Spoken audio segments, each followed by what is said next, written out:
All right. So I'm Teja. I'm a developer relations engineer at Harness. So Harness is a CI/CD powered company, but it has further into more detail of it. But yeah, so today what we'll be exploring is some aspects of the software supply chain. But before I jump more into the concepts of what we'll be looking in, I'm more curious to know who am I talking to, so that we be more close enough, and I try to give the best I can. So, how many of you here are actual platform engineers? Like platform engineers. Nice. How many of you are here are DevOps engineers? Nice. So, Pranay, have a look. I'm not alone here. I'm here with our security engineer, Pranay. So, and by the way, how many of you are here are security engineers also? Only one, which is from Harness. Nice. Okay. Thank you, Harsh, and thank you, local stack team, for letting us be here and also talk about the product and what we'll be dealing with. But the most interesting part is also something is also a lot popular, which also has come during the recent days. But before we jump into the whole concept, I want you to understand what harness is all about. So here, it's a. I'll complete this all of this. So we harness comes into through the DevOps modernization, where it's all about the software delivery system, and in a way that it's so modernized, in a way that you have a series of modules that can help you deliver your software more effectively, in a way that you have CI as a CD as a major things. You can give it a try. It's directly approachable. And then you have other modules for improving developer experience. You have internal developer portal, SCI and code repository as services. So these are all comes to the part of the software delivery process.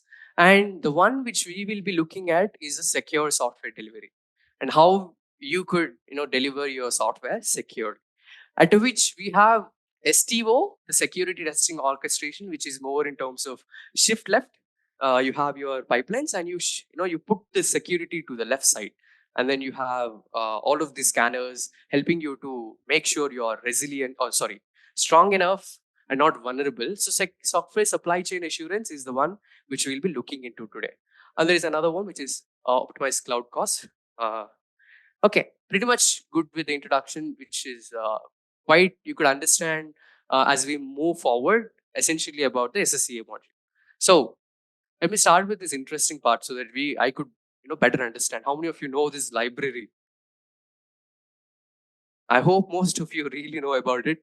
Maybe not as a library by itself, but as a different scenario where you have a very popular, high-profile attacks that happened in this library of log forgery, right? So, but how many of your organizations, when you are working, and this vulnerability like the 0 day has come up, there are a couple of things in log4j, and there was a patch again, there was another issue that came up even after the patch. So if you are security engineers or who are all dealing with it, how had been inside your organization to counterpart or mitigate or even fix this log4j? How many deployments you had, and where are the places that you are using log4j inside your services? So the thing is that you need to patch them first. You need to figure out that log4j where is being used, and how could I close this. I'm sure that I'm not going to be vulnerable to log4j. All of that comes up. So how was it has been? But I'm sure it has been super hectic to figure out those services first. Where is this log4j? Where am I using it? If I'm talking about the large scale, if it is almost small to medium, that things are very handy. You pick it out, you remove it, and update it, upgrade it, or do whatever. But imagine like companies so huge where you have a lot of deployments and services running at different places. Now you need to mitigate those things which comes up. Like how do you handle these things, right? So these are something that comes through, not just as a vulnerability part, but majorly in a holistic view of supply chain. But yeah, so I want to bring out a couple of scenarios here, so that we be more clear. First and the foremost thing. So now you are a customer, or at least you have an organization. Okay, now you have an organization that you have a couple of SaaS products that you're using. For suppose you took some software, and then you got to know that Log4j happened, right? And now your whole company or your organization data is actually feed it into that SaaS product that you purchased, right? Now the Log4j happened, but the SaaS is not in your control. It's not at all in your control, right? But Log4j happened, but you don't even know whether that SaaS product is actually using Log4j or not. Either it's vulnerable or not, right? You don't know, but your data is actually in that SaaS product, right? So software dependency that comes through when the vulnerability happens. So this is one scenario I wanted to bring up. That is where how you actually go through it. And the second one is where let's reverse the scenario. Okay, now you have a SaaS and where you have vulnerability turned up. But now I want to imagine you are the SaaS provider. Okay, you are itself as a SaaS provider, and now you have a lot of places that you are using this components like Log4j or anything. I want to keep stick with Log4j more, but now you got to know there is a 0 day happened. But now you need to figure out, how do I stop or abort the pipelines where this Log4j exists, in which all the service there are. You need to have more control figure out where I can find it and how I can stop it. Right? That is one problem where when these things happen, uh, where you want to have a lot of control over your delivery, right? So that is one aspect. Another thing is where the third part, how do you find those exact services where this is using and remediate them, right? These are the three things. So possibly there could be a lot more scenarios, of course, but the one which we will be focusing is only on these three. Okay. So, and also this could be my agenda. So this probably about covering about how you navigate the risk from software dependency. Of course, there are very abstract statements I'm putting up there, but we'll stick to how you leverage some of the aspects. And here comes our major thing that could potentially help us to come across. Is it look it in a while? Okay. Later. Okay. Yeah. So this has not been new, and so right after the high-profile attacks, the government, which is at the White House, which passed an executive order 14028, is a executive order number, which is asking the software companies which are actually dealing with if I'm if you are a SaaS product and you are dealing with federal things, like you're dealing with governments, and now you're offering SaaS, but when such attacks happen, they need to also know if your software is vulnerable for it or not. So what they did, they passed a executive order saying that a couple of things, but I'll only talk about the first aspect. So what they're saying, the executor talks about when you are offering us a service, a software service, but you should also give us something called an SBOM. Okay, so along with the software, give us an SBOM. So that is what we call as software bill of materials. So right now, if you are looking for you are a provider, software provider, and if you want to sell it for federal people or for the government, you not only sell your software, but also you should give something called SBOM. So that is what is software bill of materials, and that is something that will help us navigate through all the three scenarios what we were looking at. All right, pretty clear? Any doubts so far? I mean, I'm trying to put it so easy. I'm not trying to use any jargons here. Clear enough? Awesome. So we'll go deeper into what this SBOMs are about and how this single thing is an SBOM could really help us get through all those scenarios. Huh? Okay. So yeah, what are they and how are they useful? So I'll try to keep it as easy as possible and specific so that you have some takeaways for today. So an SBOM could be very simply described as this is a packet I took screenshot. Sorry, I took a photo yesterday night. I have a race packet. And this is a quite easy example that you could also find it on the internet. You have a list of all the ingredients that comes along when you purchase anything or any food product that you have, right? So it's pretty much all the ingredient list, but for a matter of software, in case of software, but here it is not so specific. It just says potato. But potatoes, there is a various kinds of potatoes, and now you have different versions, and where you are getting the potato from, who are building it, like all of the different things would exist. But I'm just wanted to tell you that it's more like an ingredients list, what it made out of. So coming a little closer to software, you have I'm pretty sure some of developers here could relate to what this file is. Any guesses what that file is? Exactly. So package.json is specific to a project, Now you have a project of your own and you're building an application. For that project level, in that package.json, you know what are all the libraries that you're using here. Absolutely right. And you have these carrots everywhere and some procs things. So this is almost like an SBOM. But if you get a little higher, like if you go more high level and you go a little far, you would have multiple applications and services running, and you would also need to know entire a container. Look it as an image or a container, which includes different things. And it also image. When I talk an image, I'm also talking about the OS that utilizes, and you also need to document what does that OS comes from, what are the components that involves in it. So that's where.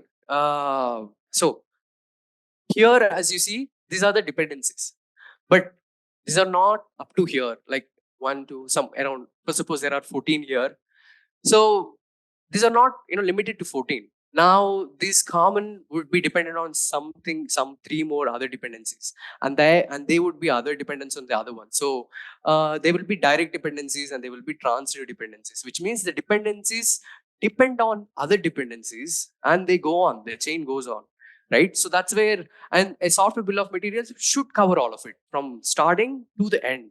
Where is it all coming from? So that's how you go on. Now a dependency that comes to depends on another one, another one, another one, and chain goes on, right? So so it's all the list of all the dependencies that an application utilize.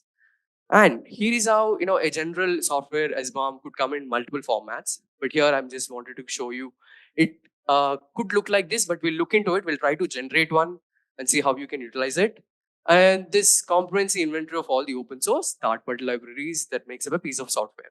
So here is the main thing. So it includes all the components and it includes the licenses of the components. The reason why we are looking at licenses is also one of the important things, because licenses are different. If you are using some license, that can lead your software to actually make it open source. You know what I'm talking about, right? So, but you also need to know what your whole software is. There any license that could put you in trouble? So you should know what are all the licenses that involved. But that comes in not only the direct dependencies, but from the transitive as well. Like the dependencies of the dependencies. If you go far, there is one library which is using a different license, or they call it copyleft or some other licenses, which can literally drag you here and put it to make your software open source.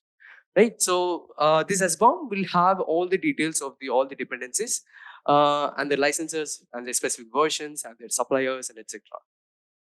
So while I was showing you how the SBOM look like, here are some of the details. Like what does it includes? Some supplier name, component name, the specific. These are detail that is given by NIST or CISA, which are the government bodies. And yeah, now you know why do you need specific SBOM. That we have covered about 3 scenarios in the front, saying that there is a 0 day and how all this could help us. But here, why specific SBOMs is because there is a huge usage of the open source, as you already know, which is almost comprising almost 78% of code. In the commercial software use external libraries, and that's well known. Here when you go about the visibility part, this is what I was referring to. So this brings an immense visibility, right? You have a single file which can be in a JSON format. You open it and you see that your dependencies and what are all they are dependent on, which is like a huge chain, right? So now if this is vulnerable for something, it can lead you to it can lead uh, it can put your software in trouble. But you don't really directly use this, but your libraries could use, right? So that's where we wanted this SBOMs could help you in bring a lot of transparency to your software. So if you have an SBOM, then the potential answers that you could answer for questions like what open source and third-party components are in our software, and what licenses are attached to these components, because you should be sure that some of your organizations should have some complaints saying that some policies that you put, these are the licenses that you should not use and these are something that you should use. And yes, are we using any components that are no longer maintained, and this they should be also be concerned. And you get into, am I affected by this vulnerability? If you get to know about there is a 0 day, you get into SBOM and search for it. You just search for the component that is, you got to know that there is a vulnerability in that component. You search for the component, and then you'll know, like if your software artifact or your actual software is actually vulnerable or not. And yes, there could be a lot more. I'm just giving you the one which are low hanging and easy to understand. So yeah, some of the formats in which the SBOMs are offered is SPDX. This is by the Linux Foundation, and you have CycloneDX by OWASP, and SWID by NIST. But mostly you would find SPDX and CycloneDX as quite highly used and popular. Next, okay, so some of the tools. This includes some open source and some closed source product tools that you can use to generate an SBOM. You have Sift, Trivy, these two are open source, and some of them are here. The SBOM tool is by Microsoft. You have these tools that you can actually use to generate these SBOMs for your artifacts. Um, Maybe why not we give it a try? Let's generate a quick SBOM for a specific image and see how does it look. Okay, so we can use Sift. You can install Civi if you're trying out. If you have things ready in your hand, you can just install it by saying you can use Brave, and we'll just run the command of Sift and the image. So I'll just quickly show you. It won't take much time. So here I am. I hope it's visible. I'll just zoom it a bit. So yeah, I'm going to use Sift and just say, if you're aware, there's Alpine, I'll just use a smaller one, Alpine latest. So it's pretty straightforward. You can just say that, and then it will generate the SBOM for this specific image, which is the latest tag. It just gives you what are all the dependencies that includes. Uh, and then I have a couple of SBOMs already generated to show you. So there is EBA, which is a vulnerable application that I had. Maybe I'll just take you there and show you how does that look. So this is how huge an SBOM would look like. But this gives you an immense trust and transparency into the software. Whenever these things happen, you know what are things that you are in, and how this visibility can drive you there. We used a tool to generate. Yeah, it generated by itself. I just gave the image as input. So the Sift is the tool that we use, SYFT. That is a tool which is released by Anchor. Anchor is a company that open source this tool called Sift. There are a couple of other tools that you can just give your image, and then it will generate the SBOM for you.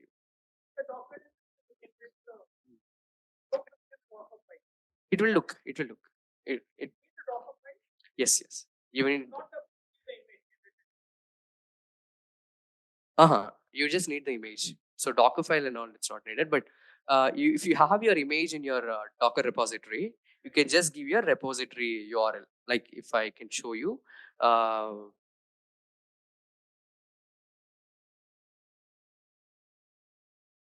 hmm, yeah, the base libraries and everything is always there. Yes, yes, yes. It should go. That's the ideal view of yes. They will do it. Yes, the Sift is all about that. The tool, what we are doing, it is the intention is that you go from the core of it, where is it all started, and all of them.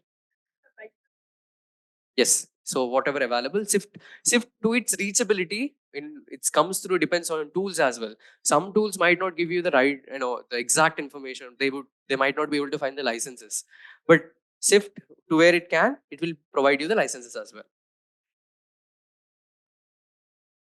Incompatible. That is.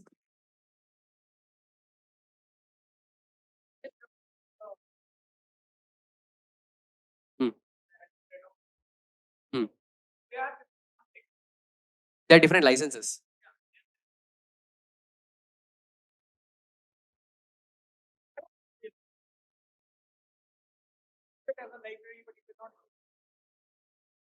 Hmm.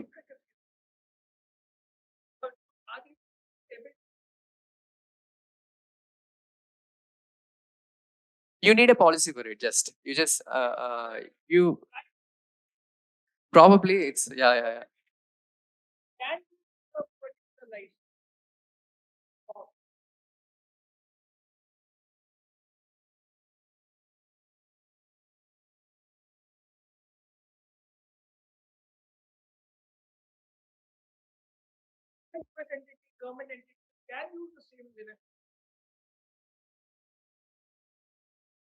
Yeah, as you said, organization boundaries, the boundaries will differ and it goes for everywhere, right?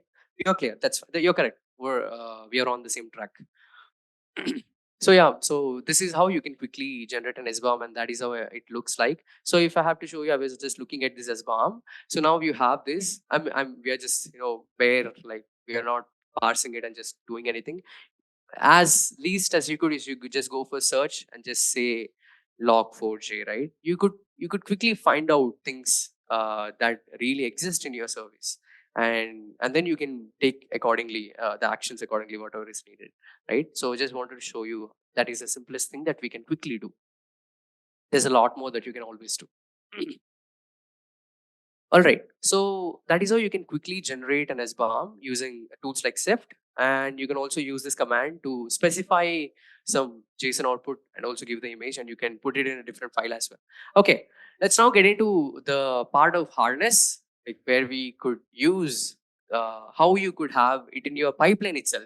Now you are having this, the build process, and you are building and pushing it to the Docker repository. Now you would also want, this could be possibly the next coming part, where you would always want to do some orchestration. You wanted to generate SBOM for your artifacts and put it together, and you also wanted to attest it so that you don't compromise on it. So let's go quickly and see how you could generate an SBOM using harness. So here we are. I just created a simple pipeline. What you see on the screen is a pipeline that I'm creating. So it could be a little different than how we would have already seen a lot of other pipelines how we're doing. So Harness has this UI based, GUI driven way of creating pipelines. So you have a stage here, build. You can also have multiple stages like a deploy stage. In the build stages, usually you build the code or test it, and then you do build the images and push it to the Docker and everything you do. But I'm not going through all of it, but I have configured my code base priorly in the overview part of the code base. So I just wanted to have this SSEA orchestration where I just wanted to generate an SBOM, right? So you can just go for add step, and you can just quickly search for SBOM, and you have this SBOM orchestration as a step. So right up here, you can just quickly configure these things. Right, we were looking at generation as a part of it, where this is something you are introducing in your pipeline now. So when you are also having your code passing through, you want to have this SBOM generation as a part of it. So you have the choice to choose a tool like the one which we just use is the Sift. We have it as a drop down option, and you have format, and you have the the source. I'm choosing Docker Hub, and the container, which is a connector which I have already configured. And then you can just give the image, right? So I'm giving my image,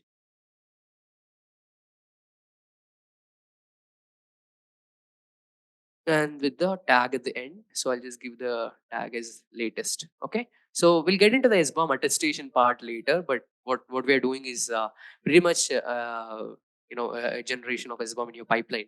So I'll just apply changes, save this, and just execute. So if I just run this, so I'm trying to run my pipeline, and as I run it, so this step could be a part of your whole pipeline, and you can place this as wherever it would be needed. Ideally, it's like right after the build and push to Docker, you have your SBOM generated. So now, yeah, as you see here, we started a step called SBOM orchestration. Now we are done. You can see this. I am sure you can't see this. There is a successful message saying that the SBOM is generated. So you can get into supply chain assurance tab. This is a thing that you can get in. Sorry.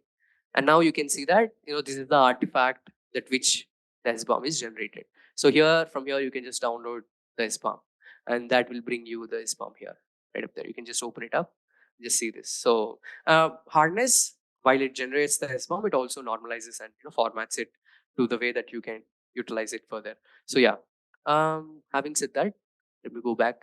So it also gives you some SBOM score, saying the score is more like how it defines the quality of the SBOM that is generated, which involves multiple criterias. You can learn more in that in our documentation, but we have all the NTIA minimum elements that are covered, and the quality in terms of structural, semantic, and also the sharing part. So I'll not get into the deeper of the scoring and all, but we'll see how this SBOM, this is how you generate the SBOM. The next part, what we were also discussing, is the part of how you secure the SBOM by itself. Like because, but as we jump through and continue to that part, we'll go. Now that I have just I have the SBOM. Now what is that? Now what? I have the SBOM, a file which includes all of it. But now what?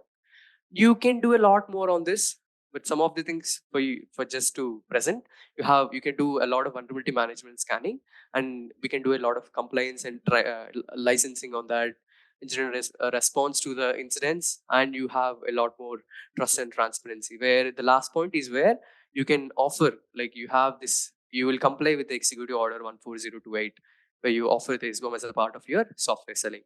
So yeah, but I'm sure most of you would think, I don't think I will need an SBOM, but probably you will need an SBOM further, because this is a statement that I took from the Anchor presentation, where they were also talking about the same scenario where they say, I don't think I would need an SBOM, but you would probably will, because regulations are on the way. The CISA, NIST government bodies are coming up, and customers will soon request if you offer a software uh, provider, and they will request for, give me the SBOM, so that I know what all you're using. When there is a big incident, I can quickly go find an SBOM if you are having it or not, and I'll just take necessary actions so that I can be myself more secure of. Yes. So now this is what we're talking about. What if the SBOM itself is compromised in a way that people come and know there could be malicious attempts to actually change or modify the SBOM by itself. So that's where we're talking about the artifact integrity. So as a part of your pipeline, you can also have your SBOMs and attest it in a way that you can have regulations on access control, and you put checksums and digital signatures and try to store it with encryptions. Some of the aspects that you can do, but here in harness, we are doing a specific attestation, solving this with the intito attestations using cosign. So probably you would be aware of cosign for artifact signing and everything. So they support this in toto attestations, where what we do is, you first, as you have seen, we are giving the artifact as an entry, and then we generate the SBOM. After the generation, what we do, we take the private key and password as input. So this private key and password that you can generate using the cosign itself, once you have it, you sign and store the attestation. So that attestation will be stored in the Docker repository itself. Okay, and the time when for the verification, you can take it from there and verify that the artifact and the SBOM are never they are pretty trustworthy. They are not tampered. So we'll look at it lively and how that happens. Yes, that's what I was covering here. So yeah. It's just the process of doing is, you can explore that. We have a document. I mean, six store has this. Maybe you can explore more on this about the fancy terms, but I'm sure you would learn more about from here. All right. Let's see how harness does it here inside in the pipeline. You can get into edit pipeline, and you can go there. The same step in the SBOM orchestration, you have this option like SBOM attestation, right? So here you give the keys, give a private key. I've just generated and have them ready so that I can use it quickly. And the password that you can generate. Where is this project level? Yeah, cosine password. I just say that. Now you have this. Uh, Apply changes. Let's go. Save this. Quickly run.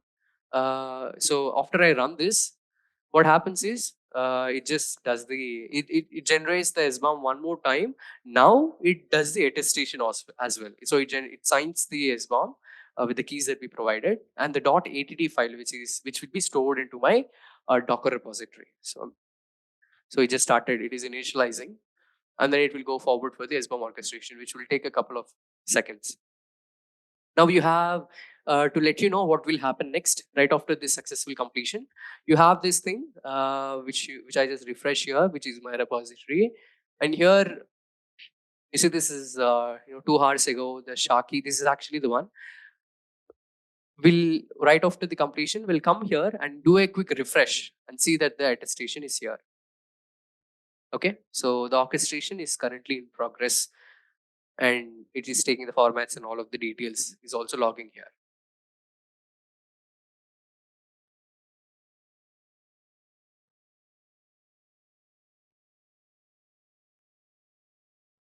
All right. So it's pretty much there. And there you go. It's completed. Now, if I get into my repository here, the Docker repository, if I do a quick refresh, you should be able to find the attestation here a few seconds ago. You can just see this. So we had signed the SBOM and then pushed to the Docker repository. So that's how. Now the next time, if you are using for the deployment part, the harness uses this file and make sure the integrity is not broken, and then we go for the deployment process. Okay. So that's where we are talking about the integrity of the artifact, essentially about the SBOM. And then next, the governing. This could be probably more about the control over the open source components in terms of the versions, the licenses, and all of it. So that's where you could use. We are using OPA. OPA will help you to write policies, create policies with Rego language, and you can enforce these policies on this SBOM. Now that you know all the data of your software, so now you can enforce some of these policies, saying that these are all allowed and these are all not allowed, so that you get a list of all the violations. So the process begins like you take an artifact and then we do the verification first. Now the attestation is happened in the orchestration. Here we do the attestation with a public key, and then you enforce the policy with the policy set as an input. Okay. At the end, we'll look at all the policy violations that happen. So yeah, if you go up here and this all happens in a different, I think I can directly go to the here and you can just add a new step. You can just say SBOM policy enforcement. This is the step we'll use for doing this. And it will ask for the container registry.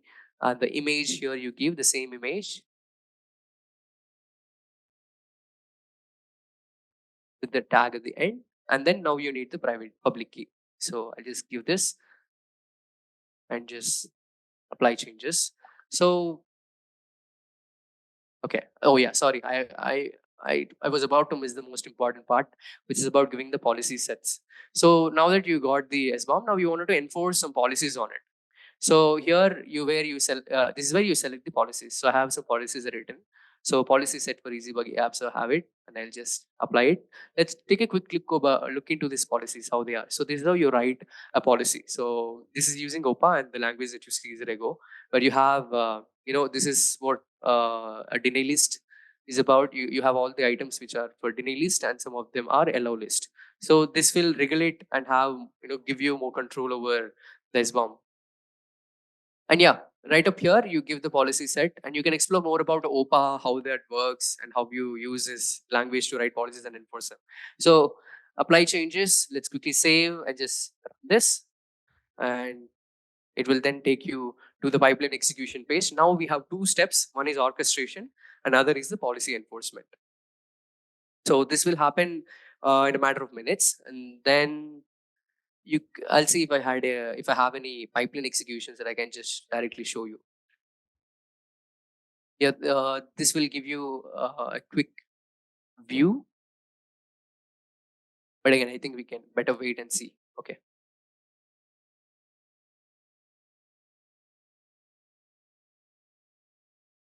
Cool. Are we clear so far? Are we clear in terms of what we are doing here? How many of you are already known as SBOM and still acting as I don't know? You know already SBOMs. Okay. All right. Yes. Policy application. Enforcing the policy.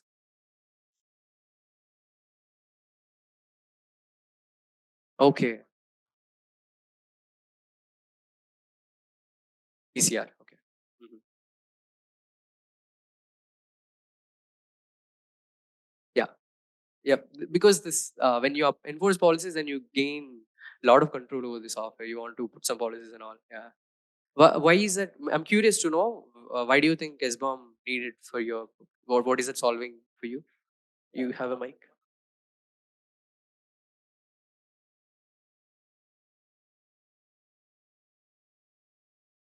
Because of the Log4j.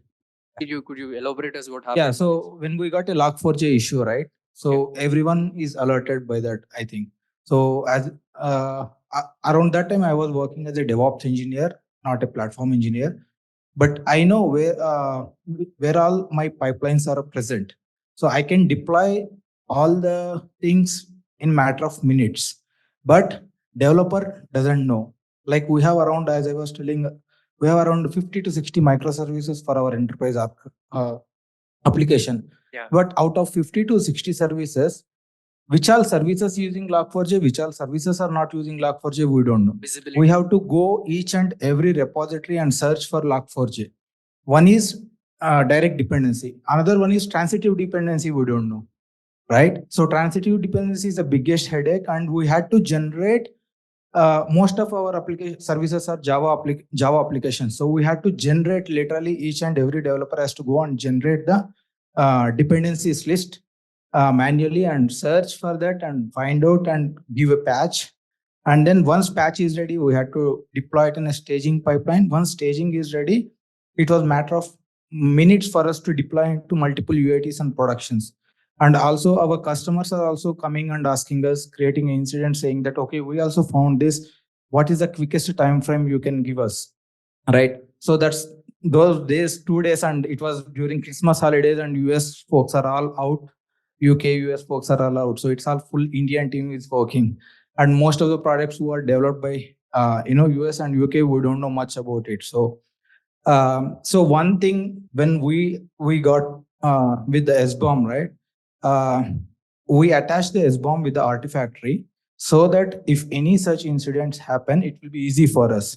And it's a simple search that gives you. And as a DevOps engineer or a platform engineer, you no need to really go back to your developer asking whether your service is having a Log4j or not. I'm just taking the same example, right? As a DevOps engineer or a platform engineer, I just can go to the repository where my SBOMs are there, which is accessible by platform engineer as well as a DevOps engineer, right? So I can go search. I know how many applications I need to do, which are the teams I need to coordinate with. I no need to alert entire company or entire product team, right? So that's the advantage I get. Totally, yeah. That is also where moving forward as well. So I'm glad. Yeah, I think there was a similar case with Pranay when the incident happened. So they had to drill down into a lot of cases and figure out the right one to fix. And we're also, I mean, if time permits, we can see something called a remediation tracker, where you have a tracker for all of your artifacts. If it is, you put a criteria saying there is a log4j, then this needs remediation or this needs patching, and you have a whole list of it, and then you track it accordingly. So I'm not sure if you have time for it, but yeah. So looking at, thank you so much. So I think that should be a lot helpful. So SBOMs are the way, and you've seen already a platform engineer or a security engineer had an issue. So if you get into the supply chain assurance tab here, and now you see that there are violations. There are around 637 LO list violations and 75 DNI list violations. So these are all, this is how you can look at scope of the violations, what happened, and you can take necessary actions. So yeah, pretty much. We have time. Over. Rice. Okay. So pretty much, I think I better don't cover other slides. All right. So here, if you're interested to learn more and you to try out harness, implementation of this supply chain security with SBOMs and stuff, feel free to reach out, and we can try see how we can collaborate and see what is that you can try out and get apps. So yeah, pretty much awesome. And thank you so much. Thank you so much for listening to me. Thank you so much for being here. Yeah, thanks to Harness team. Yes.